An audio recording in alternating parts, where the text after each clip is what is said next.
d'huile et voir pourquoi sa force est si grande et comment nous pouvons le porter sur lui et le lier pour les réduire à leur puissance. Et nous te donnerons chacun 11 cycles d'argent. Dalila dit à Samson, révèle-moi donc pourquoi ta force est si grande et comment tu devrais être lié pour te réduire à leur puissance. Comme tous les jours, elle le harcelait par ses paroles et l'importunait, Samson, excédé à en mourir, lui ouvrit tout son cœur et lui dit, le rasoir n'a jamais passé sur ma tête, car je suis consacré à Dieu et puis le sang de ma mère. Si j'étais rasé, alors ma face se retirait dans les blancs. Je reviendrais faible et je serais pareil aux autres hommes. Dalila vit qu'il lui avait ouvert son cœur et elle envoya plus les tyrans de tout du champ. Elle endormit Samson sur ses genoux et elle appela un homme qui rasa les 7 tresses de sa chevelure. Alors il commença à faiblir et sa force se retira devant lui.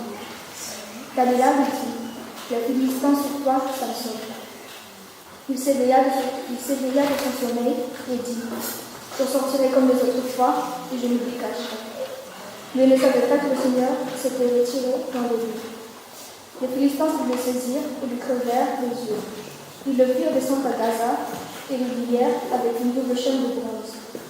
Samson tournait la meule de la prison.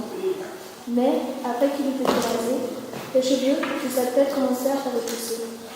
On envoya chercher Samson à la prison et il se livra des premiers devant eux. Puis, on le plaça entre les colonnes. Samson dit au garçon qui le tenait par la main, guide-moi et fais-moi toucher les colonnes sur lesquelles repose le temple afin que je m'y appuie. Le temple était rempli d'hommes et de femmes. Il y avait là tous les tyrans des Philistins et sur la terrasse environ 3000 hommes et femmes qui avaient regardé les divertissements de Samson. Samson invoqua le Seigneur et dit, je t'en prie, Seigneur Dieu, souviens-toi de moi et rends-moi fort. Ne serait-ce que cette fois, ô Dieu, ce que j'exerce contre les Philistins qui nous vengeance pour mes dieux. Puis Samson palpa les 2 colonnes du milieu sur lesquelles reposait le temple et il appuie contre elle, contre l'une avec son bras droit et contre l'autre avec son bras gauche. Samson dit que je meurs avec les Philistins. Puis il s'appliqua avec la force et le temple s'écoula sur les tyrans et sur tout le peuple qui s'y trouvait. Les morts qu'il fit mourir par sa mort furent plus nombreux que ceux qu'il avait fait mourir durant sa vie. Ses frères étaient à la maison de son père, descendirent et l'emportèrent. Ils remontèrent et l'ensevelirent entre Coréa et Échtaol, dans les tombeaux de Manoah, son père. Juge 16. Mission Chavel.